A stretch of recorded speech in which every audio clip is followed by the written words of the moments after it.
Ada yang bertanya kepada saya, Ustazah, kenapa ya saya ini rajin sholatnya, sholat duhanya rajin, sholat tahajudnya rajin, tapi kenapa saya kok miskin terus?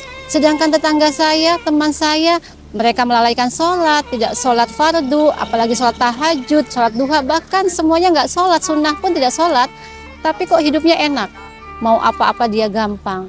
Itu kenapa ya Ustazah? Apa salah saya kepada Allah sehingga saya yang rajin sholat diberi kemiskinan, sedangkan teman saya yang melalaikan sholat diberi bergelimpangan harta yang Masya Allah luar biasa. Mari kita simak, mari kita bahas bersama.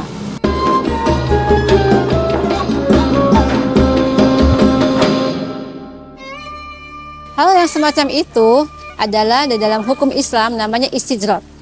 Ya, apa sih istijrot itu? Mari kita bahas bersama. Istijrot adalah waktu yang diulur oleh Allah Subhanahu wa taala untuk orang yang tidak menyegerakan sholat kepada Allah Subhanahu wa taala, dalam artian dia lalai kepada Allah, tapi Allah memberikan nikmatnya lagi sehingga dia lupa akan apa yang diberikan Allah. Menurut dia, yang dia dapatkan itu adalah hasil jerih sendiri, hasil jerih payah sendiri, bukan semata-mata dari Allah Subhanahu wa taala, ya. Jadi alhamdulillah kalau kita masih diuji sama Allah, itu tandanya adalah Allah itu masih sayang sama kita sebagai hamba, dan hamba yang selalu diuji itu adalah hamba pilihan dari Allah Subhanahu wa taala. Hati-hati jika ciri ini ada pada kalian, ya.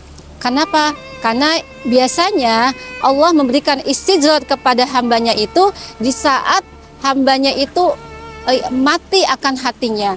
Dia tidak menyesal ketika meninggalkan seperti meninggalkan sholat, meninggalkan zakat, meninggalkan puasa. Dia tidak menyesal sama sekali meninggalkan semua yang ketaatan-ketaatannya kepada Allah Subhanahu wa taala. Dan dia sama sekali tidak merasa bersedih jika meninggalkan hal-hal yang disuruh kepada Allah Subhanahu wa taala untuk dijalankan kepada hambanya. Itu adalah ciri-ciri istijrot yang Allah berikan kepada hambanya di saat hambanya itu mati akan hatinya.